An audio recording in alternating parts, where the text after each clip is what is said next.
Hey, good afternoon, Facebook. It's Mondays with Matt time, and we are going live at 5 today. If you saw my earlier post, we're going live at 5 instead of 3 because I had the chance to be on the radio again at 3 o'clock today. So certainly I'm not going to miss that, but I'm excited that I get to do this right now for you at 5 o'clock. So if you are finishing up your day, if you are starting your day, wherever you are right now, welcome. Glad you're going to join me here. And I have a few questions, and I want to get into it right now. All right, question number one. This comes from Carissa Espinoza, who just joined us. Hi, Carissa. See, when people ask questions, they tend to join, which is really good. She says, I am struggling to speak with authority. I'm just reading this here.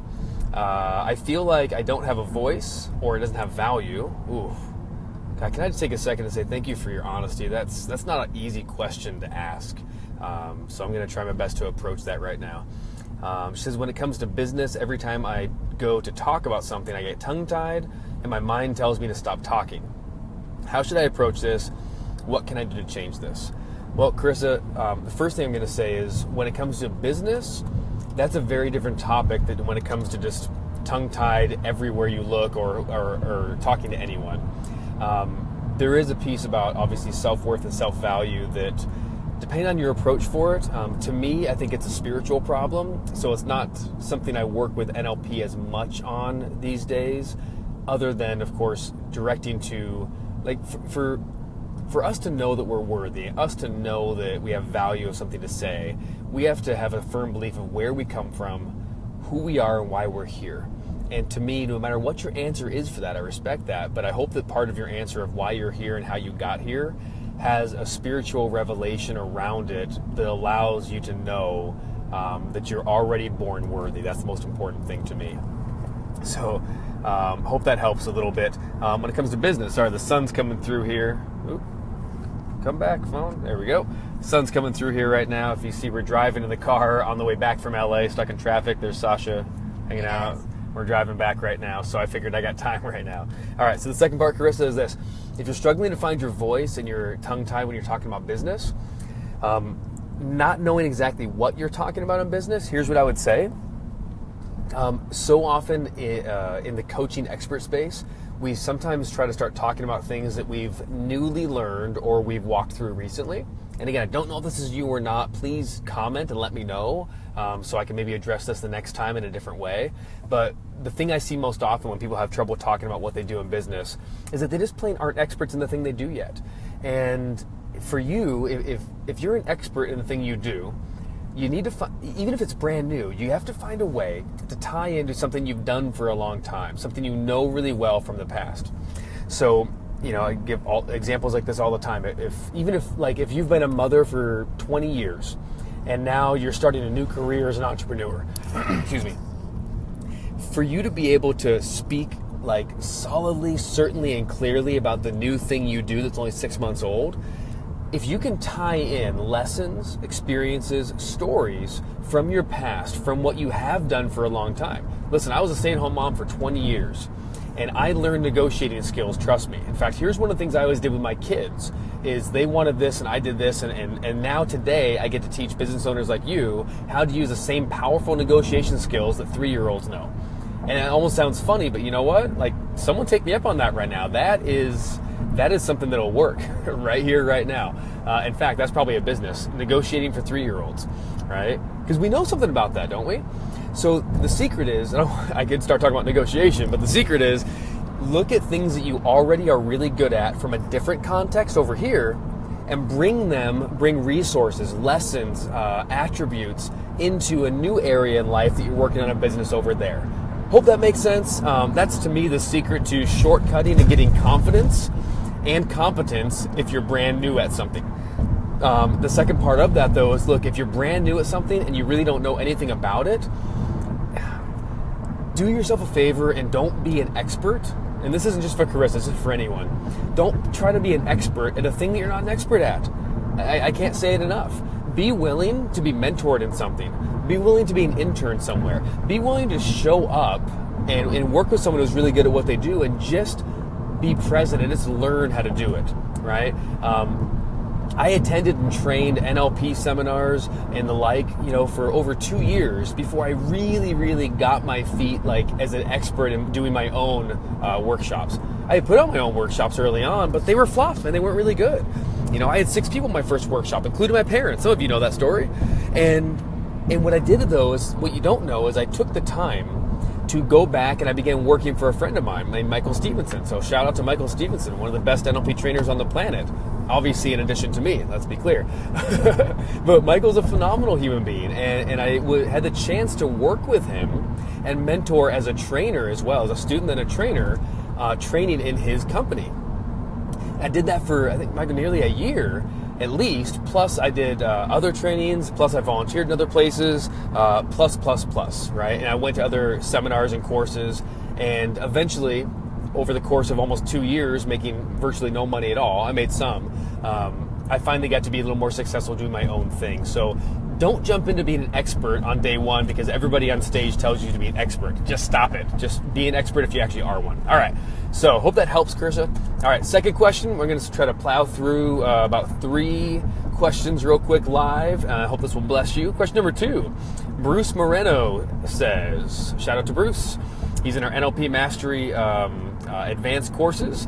And he says, in the NLP Mastery Home Study, and in all your Facebook Live videos, I hear critical faculty mentioned a bit. So he's talking about critical faculty.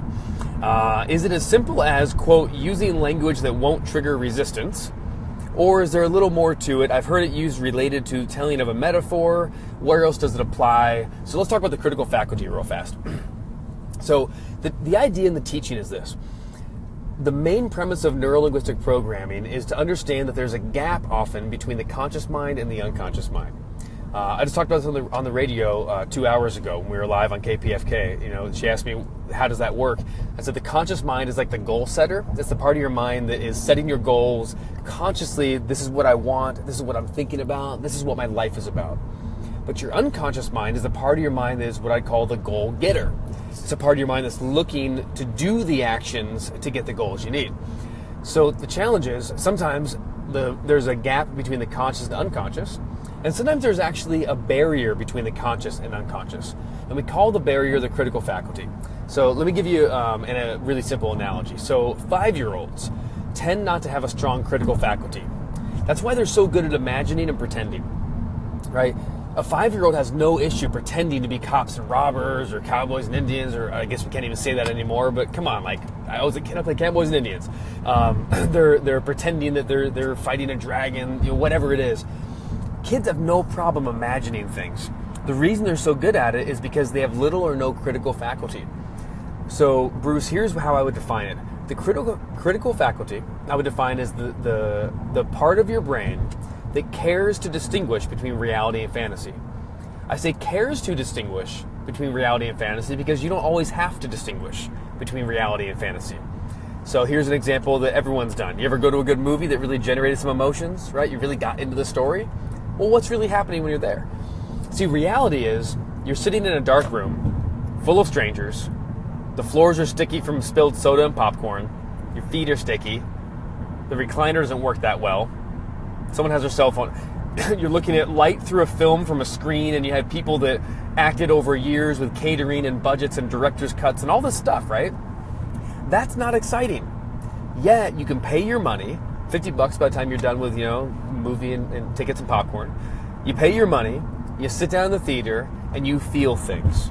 If you've ever been in a movie that you really felt things with, right? What happened is you bypassed your critical faculty.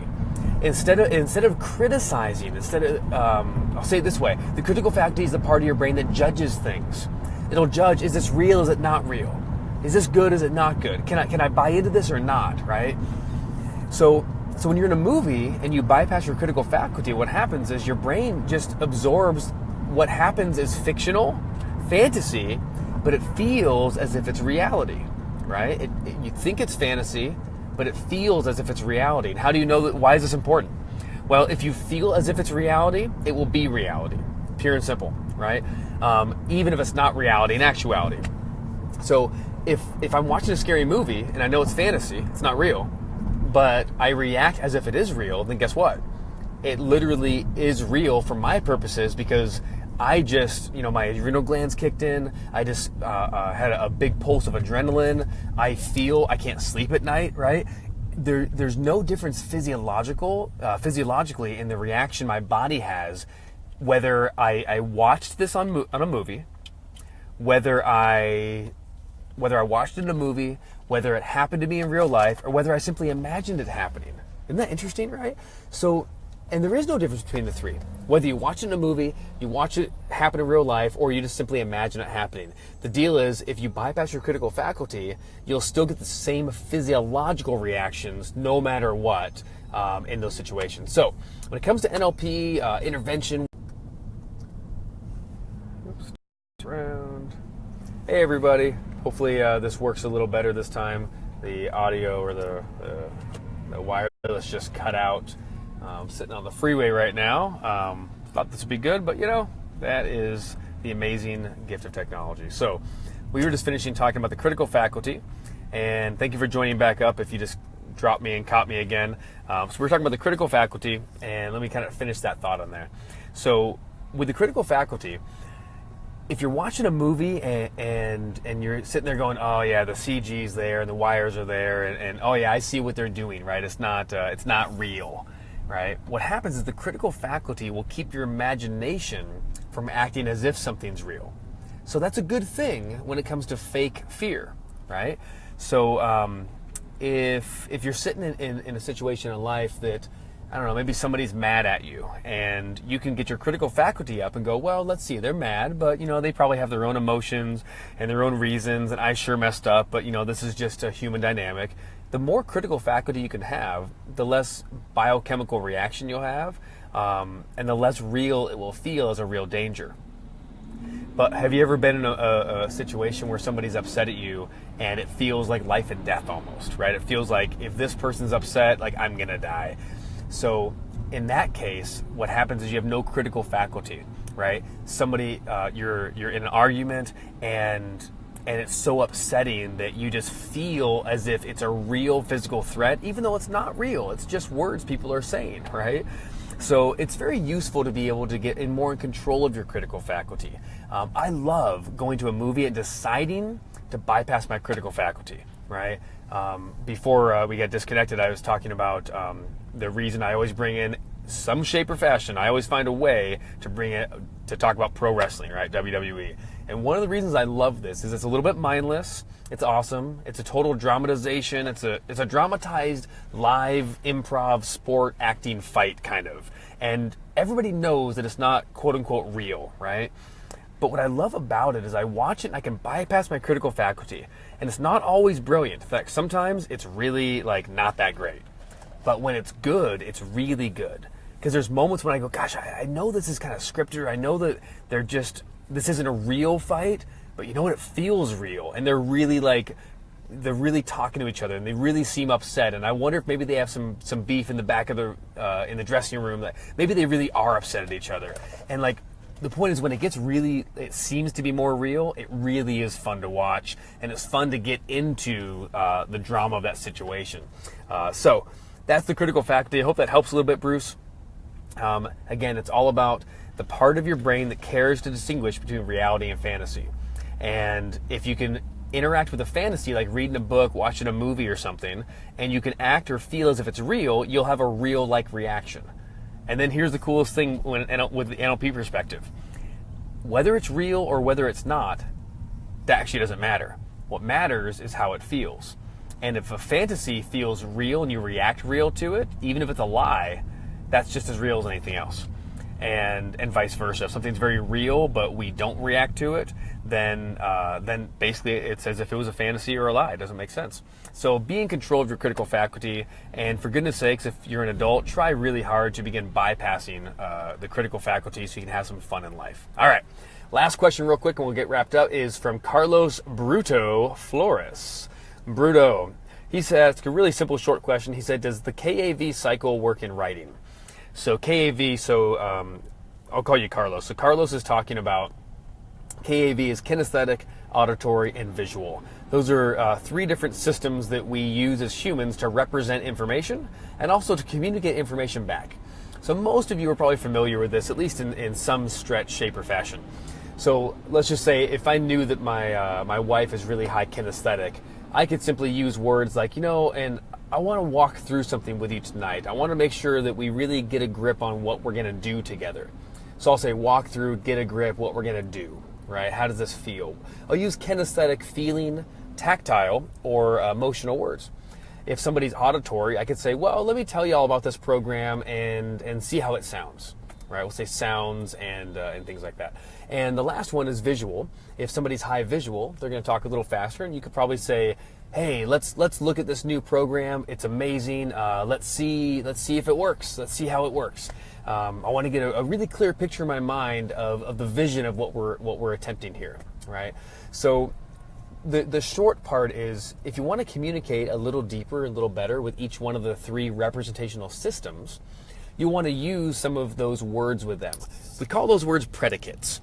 If you don't like English class like I didn't, a predicate is the easiest way to describe that. Don't string me up if you're a literary major, but the easiest way to describe a predicate is it's like a glue word. I could say, me, Matt, I love to see that car, or I hear that car, or I'm riding in that car, right? It's going to connect nouns or connect things together. So the question that Carlos asked is, does it work in writing? So I was teaching this last weekend. We did a workshop called Influence. I see a few of you who were there. Hi, Lynn, you were there too. A bunch of you guys were there. One of the sections I teach at Influence was how to cycle through KAV. Now, if you want to understand the right cycle, sorry, you got to come to the workshop. I'll teach it at some point or see me speaking. But there's a right way and a wrong way to cycle through the VAK or the KAV. You don't want to, as a speaker, you don't want to stay just in one of those three rep systems. You want to move through them. And if you don't do the right one first, you'll lose the rest of the people and vice versa. But the question was, does it work in writing? The answer is yes, 100%. Writing is very different than speaking, but in a lot of ways it's so similar. People ask me all the time, can you anchor in writing? Can you use rep systems in writing? Can you open loops and tell stories and metaphors in writing?